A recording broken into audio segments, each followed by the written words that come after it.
శుక్లాంబరధరం విష్ణుం శశివర్ణం చతుర్భుజం ప్రసన్నవదనం ధ్యాయేత్ సర్వవిఘ్నోపశాంతయే. ఓం గం గణపతయే నమః. ఓం శ్రీమాత్రే నమః. ఓం శ్రీ గురుభ్యోం నమః. మా ఆవియాసాలను చూస్తున్న మీ అందరికీ పేరు పేరున నా హృదయపూర్వక నమస్కారాలు. ఇప్పుడు మనం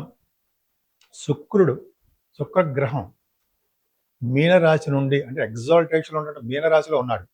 ఉచ్చ స్థితిలో ఉన్నటువంటి మీనరాశిలో ఉన్నటువంటి శుక్రుడు మేషరాశిలోకి మారుతున్నాడు. మేషరాశిలోకి 26th మార్చ్, 26వ తారీఖుని మార్చి నుండి ఏప్రిల్ 19th వరకు మేషరాశిలోనే ఉంటాడు. సో మేషరాశిలో ఉండడం వలన మేషరాశి నుండి మీనరాశి వారి వరకు కూడా 12 రాశుల వారికి ఈ శుక్రుడిచ్చే ఫలితాలు, ఈ 25 రోజులు ఉంటాడండి, ఫలితాలు ఎలా ఉండబోతున్నాయో ఇప్పుడు మనం తెలుసుకుందాం. కుంభరాశి వారికి ఒక అద్భుతంగా ఉందండి. అంటే వ్యవసాయ రంగం అంటే మీకు ఇష్టం అనుకుంటా. ఎందుకంటే శుక్రుడు 26th మార్చి నుండి 19th ఏప్రిల్ వరకు కూడా ఆయన మేషరాశిలో ఉంటాడు. మేషరాశి మంచివాడు కాదు కదా. 4th హౌస్ లార్డ్ 3వ భావంలో ఉన్నాడు. అంటే మీ చదువుల కోసము ప్రయాణాలు చేస్తారని క్లియర్గా అర్థమైపోతుంది.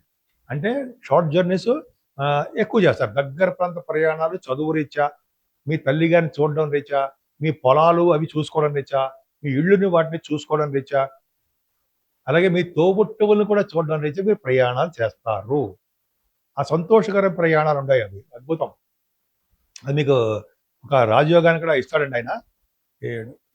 ఒక అద్భుతమైన రాజయోగాన్ని ఇస్తున్నాడు. ఈ కుంభరాశిలో మళ్ళీ మనం ఇప్పుడు కుంభరాశి కంటిన్యూ చేస్తున్నామండి. కుంభరాశి వారి కూడా సోదర వృద్ధి, అలాగే ధనము, సుఖము, అధికారం వలన లాభము, బంధు ప్రీతి, బంధువులు మిత్రులు వలన ధనము సుఖము కలుగుతాయి. ఆరోగ్యంగా ఉంటారు మీరు.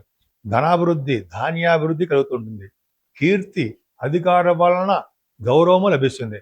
భాగ్యాధిపతి కూడా శుక్రుడు అవడం వలన భాగ్యాధిపతి అయ్యాడు. కళారంగంలో ఉన్నవాడికి చక్కటి ఆలోచనలు, పరాక్రమం ఉండడమే కాకుండా ఇతరులకి అభయం ఇవ్వడము, దగ్గర ప్రాంత ప్రయాణాలు చేయడము, శుభవార్తలు వినడము, భాగ్యం వృద్ధి అవుతూ ఉండడము, ఉన్నతమైన చదువుల రీత్యా కూడా మీరు విదేశాలు వెళ్ళడము, తీర్థయాత్రలు, అమ్మవారి దర్శనాలు, పుణ్యక్షేత్ర దర్శనాలు చేసుకుంటారు. గంగా స్నానం కూడా చేయడానికి అవకాశాలు మీకు నిండుగా ఉన్నాయనడంలో ఏమాత్రం సందేహం లేదు. సో కుంభరాశి వారికి అద్భుతమైన రాజయోగం ఉందంటే శుక్రుడు థర్డ్ భావంలో ఉండడం వలన ఎక్కువగా మీ సోదరుల వలన మీకు రాజయోగం కలుగుతుంది. అంతేకాకుండా ధైర్యంగా ఉంటారు, శుభవార్తలు వింటారు, ఎప్పుడు భయపడరు, చక్కటి ఆలోచనలతోటి మీరు ముందుకు వెళ్ళిపోతూ ఉంటారు. మీ తోబుట్టువులు కూడా ధైర్యాన్ని ఇస్తారు. చక్కటి వాహన ప్రాప్తి, ఆభరణ ప్రాప్తి మీకు ఉంటుంది. సో మీరు దుర్గా అమ్మవారిని కుంకుమ పూజతో పూజించడం వలన, దుర్గా సప్తశతి మీరు దుర్గా అమ్మవారి గుడిలో చేయించుకోవడం వలన, అదే మీ వేద పండితులు చేయించుకోవడం వలన చక్కటి శుభయోగాలు, శుభ పరిణామాలు జరుగుతాయి. నేను వాటరీ ఆదినారాయణరావు అండి. ఆది అస్ట్రాలజీ నుంచి నేను చేస్తుంటాను. మీకు తెలియంది కాదు. నాకు కూడా నా జనరల్గా విదేశాల నుంచి ఫోన్లు రావడము, మీరు కూడా ఫోన్ చేయడము జరుగుతూ ఉంటుంది. మీ వ్యక్తిగత జాతకాలు కానీ, లేదా మీ వాళ్ళ జాతకాలు కానీ చూపించుకోదలుచుకుంటే జనరల్గా ఏంటంటే date of birth, time of birth, place of birth ఉండాలండి. ఎప్పుడూ కూడా మనకి కరెక్ట్ రిజల్ట్స్ రావాలంటే, కరెక్ట్ ప్రిడిక్షన్స్ రావాలంటే కరెక్ట్ టైం ఉండాలండి. అంటే మీరు పుట్టిన టైం సెకండ్స్తో కరెక్ట్గా ఉండాలని అక్కర్లా. ఒక 5 నిమిషాలు అటు ఇటు ఉన్నా పర్వాలేదు. మనకేంటంటే దశల్లోనూ అంటే మరి జరుగుతున్న దశలు ఉంటాయి కదా, ఆ దశలో మనం చెప్పే వాటిలో అటు ఇటుగా జరుగుతూ ఉంటాయి అన్నమాట. అందుకని కరెక్ట్ టైం ఉంటే మంచిది. అంతేకాకుండా గోచార ప్రకారం ఎలా ఉంటుంది, అలా మనం ఎప్పుడు కూడా ఏం చెప్పుకుంటాము, గోచార ప్రకారమే చెప్పుకుంటుంటాం. అంటే ఆ గోచార ప్రకారం చెప్పుకోవడం మాత్రాన అన్నీ కూడా కరెక్ట్గా జరిగిపోతాయి అనుకోకూడదు. అంటే నాకు చెప్పే గోచార ప్రకారం చెప్తున్నాను, నాకే జరిగిపోతుంది అనుకోకూడదు. అంటే మనకి ఇంపాక్ట్ అవుతుంది అనుకోకూడదండి. గోచారం అనేది చాలా మంది ఇంపాక్ట్ ఉంటుంది. అందుకనే ప్రత్యేకంగా జాతకాల మీద ఆధారపడి ఉంటుంది. కొంతమందికి జాబ్ రావట్లేదని కొంతమందికి, అలాగే వివాహాలు కావట్లేదని కొంతమందికి, చిల్డ్రన్ ప్రాబ్లమ్స్ అని కొంతమందికి, భార్యాభర్తలు దూరం అవడము, ఇలా చాలా విషయాలు మనకి జాతకాల్లో పరిశీలిస్తామండి. అది కూడా చెప్తాము. చాలామంది అందుకనే ఫోన్లు చేస్తుంటారు. అంతేకాకుండా నేను ప్రొఫెషనల్గా కాస్ట్ అకౌంటెంట్ నేను. అంటే కాస్ట్ అకౌంట్ అంటే ఐసీడబ్ల్యూ అంటాం మనం. 34 ఇయర్స్ నేను గవర్నమెంట్ ఆర్గనైజేషన్ చేశాను. అంతేకాకుండా నాకు 36 years of experience in astrology. 1990 నుంచి కూడా నాకు జాతకాలు వచ్చు. 2000 ఇయర్‌లో నేను MA astrology Potti Sriramulu university ద్వారా చేయడం జరిగింది అని అవన్నీ పక్కన పెడితే కొద్దో గొప్పో నాకు అనుభవం ఉందని చెప్పడం కోసం ఇవన్నీ చెప్పానండి. చాలామంది జాతకాలు చెప్పించుకుంటారు. మీ జాతకాలు చెప్పించుకోవాలనుకుంటే నాకు మీ డీటెయిల్స్ పంపించండి. నేను ఇలాగ షూటింగుల్లో ఉండడం వలన, అంటే చిన్న చిన్న ప్రయాణాలు కొంతమంది షార్ట్ జర్నీస్ చేస్తుండడం వల్ల మీకు అందుబాటులో ఉండకపోవచ్చు. కానీ నాకు వాట్సాప్ చేయడం వల్ల వాట్సాప్‌లో చేస్తే నేను తప్పకుండా మీకు అందుబాటులో ఉంటానండి మీకు. నేనే స్వయంగా మీకు ఫోన్ చేస్తాను. మూడో వ్యక్తి ఎవడు మన మధ్యలో ఉండడు. ఖచ్చితంగా నేనే మాట్లాడి, నేనే మీకు స్వయంగానే మొత్తం అంతా డీటెయిల్‌గా చెప్తూ ఉంటాను. ఖచ్చితంగా మళ్ళీ తర్వాత కూడా మీరు ఫోన్ చేసి ఏమాత్రం డౌట్లున్నా కూడా ఒకసారి జాతకం చెప్పేసినా మళ్ళీ డౌట్‌లొస్తాయి. మీరు ఎప్పుడు చెప్పినా కూడా మళ్ళీ ఎక్స్‌ట్రా ఫీజులు అవేం తీసుకోకుండా ఖచ్చితంగా నేను మీకు అటెండ్ అవుతాను. ఆది అస్ట్రాలజీ అంటే ట్రస్ట్, నమ్మకం. మీరు నా మీద నమ్మకం ఉంచండి. అన్నీ మంచిగా జరుగుతాయి. అంతేకాకుండా మనం వాస్తు శాస్త్రంలో కూడా నాకు తెలుసండి. మనం ఎక్కువగా దీంట్లో వెళ్ళలేకపోతున్నాం వాస్తు శాస్త్రంలో కూడా. అంటే కాన్సంట్రేషన్ అస్ట్రాలజీ చేయడం వల్ల మీకు కూడా ఏమన్నా అనుమానాలు గానీ, కొన్ని సలహాలు కావాలన్నా, చిన్న చిన్న సలహాలు కావాలన్నా మీరు నన్ను సంప్రదించొచ్చు. అంటే కొన్ని అనుమానాలు వస్తాయి ఆస్ట్రాలజీలో, అదే వాస్తు శాస్త్రంలో. కొన్ని మీకేమన్నా డౌట్లుంటే మీరు నాకు చెప్పండి. నేను ఫోన్ల ద్వారానే మీకు నేను క్లియర్ చేసేస్తుంటాను. కొన్ని బ్లూ ప్రింట్స్ కూడా పంపిస్తుంటారు కొంతమంది. అది కూడా చూసేసి కూడా చెప్పొచ్చండి. సో, మీకు అందుబాటులో ఉంటాను నేను. సో, మీరు ఆది ఆస్ట్రాలజీని నమ్మండి. ఖచ్చితంగా నేను మంచి మార్గమే చేస్తాను. నిజాయితీగా ఉండడమే ఆది ఆస్ట్రాలజీ నా యొక్క లక్షణం. ఇప్పుడు మనం పరిష్కార మార్గాలు తెలుసుకుందామండి. అంటే విపరీతంగా లక్షలు ఖర్చు పెట్టేసి అవేమీ ఉండదండి మన దగ్గర. అంటే ఉండవు. లక్షలు ఖర్చు పెట్టినంత మాత్రాన ఇమ్మీడియేట్‌గా జరిగిపోతుంది కాదు. ఏదేమైనా మన జాతకాల మీద, మనకు జరుగుతున్న దశల మీద ఆధారపడి ఉంటుంది. సరే, దానికంటే పరిష్కార మార్గాల గురించి చెప్పుకుందామండి. పరిష్కార మార్గాలు ఏంటంటే, మేషరాశి నుంచి మీనరాశి వారి వరకు కూడా మనం శుక్రుడు వలన మనం తెలుసుకున్నాం. శుక్రుడు కొంతమందికి ఆల్మోస్ట్ చాలా మందికి కూడా మంచి శుభ ఫలితాలు ఇస్తాడు. కానీ ఆయన మూడో ఇంటి వాడిగా ఉండడము, అంత శుభ ఫలితాలు ఇవ్వకపోవడము, 10th హౌస్ లార్డ్‌గా ఉండడం కొన్ని ఉన్నాయి హౌసెస్.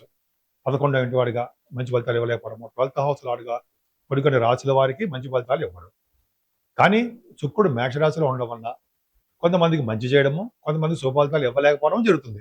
అసలు మనకి మంచి చేయాలి, శుక్రుడు వల్ల మనకు మంచి జరగాలి అని అంటే 26వ తారీఖు నుంచి మార్చ్, ఏప్రిల్ ఆల్మోస్ట్ 19th వరకు కూడా మనకి శుక్రుడు వల్ల మంచి జరగాలంటే ఫస్ట్ అమ్మవారిని పూజించాలి. ఎవరు? మీ గ్రామ దేవతనే ఫస్ట్ మెయిన్ ఇంపార్టెన్స్ ఆవిడకే ఇవ్వాలి. ఉదాహరణ మనం చెప్తుంటాం కదండి, భీమవరం మా ఊళ్ళో అమ్మగారు అంటుంటాం. అలా నేను ఉదాహరణ చెప్తున్నానండి. అలాగా మీ ఊరికి ఎవరైతే గ్రామ దేవత ఉంటారో ఆవిడిని పూజించాల్సిందే. ఆవిడని పూజించిన తర్వాత మాత్రమే దుర్గా అమ్మవారిని పూజించడము, కుంకుమలతో కానీ కుంకుమతో పూజలు చేయడం కానీ, లేకపోతే దుర్గా సప్తసతి మార్నింగ్ టైంలో చేస్తారు కనకదుర్గుడిలో. అది చేయించుకోవడం వల్ల విశేషమైన ఫలితాలు ఉంటాయి. ఒకటి, ప్రతి రాశి వాళ్ళు చేయించుకోవచ్చు. అదొకటి. అంతేకాకుండా చండీ హోమాలు మనం అంత దూరం వెళ్ళాము.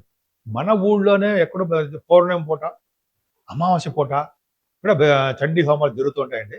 అక్కడ మన పేర్లు ఇచ్చి మనం అంటే ఇండివిజువల్‌గా చేయించుకోవడానికి చాలా ఖర్చు అయిపోతుంది కాబట్టి, మనము ఇండివిజువల్‌గా చేయించుకోలేం కాబట్టి గుళ్ళలోకి వెళ్ళి దగ్గరుండి మనం కూడా పాల్గొనొచ్చు. మీకు తెలియని విషయం కాదు. చెయ్యొచ్చు. అదొకటి. మెయిన్ ఇంపార్టెంట్ లక్ష్మీ అమ్మవారు. లక్ష్మీదేవుని అమ్మవారిని కలవ పువ్వులతోనూ దొరికితే మారేడు దళాలతోనూ, అలాగే మల్లె పువ్వులతోటి శివుణ్ణి పూజించిన అమ్మవారిని, లక్ష్మీదేవి అమ్మవారిని పూజించిన భార్యాభర్తలు కలిసి ఉంటారు. కోర్టు కేసుల నుంచి విముక్తి కలుగుతుంది. అలాగే మీరు అనుకున్న కోరికలు నెరవేరుతాయి అని నేను చాలా చోట్ల చదివానండి. గురువు గారు కూడా చెప్తుంటారు మనకి. సో, ఈ విధంగా లక్ష్మీ అమ్మవారిని పూజించడం వలన అన్నిటికంటే ముఖ్యం టాప్ మోస్ట్ ఏంటంటే లలితా సహస్రనామాలు. అందరికీ చాలామంది మహిళలకి, పెద్దవాళ్ళకి, పురుషులకు కూడా నోటికి వచ్చేస్తుంది. చెప్పగలరు, పాడగలరు, చెప్పగలరు. మొత్తం లలిత శాస్త్రం మొత్తం కూడా. అటువంటి వాళ్ళందరికీ నమస్కారం.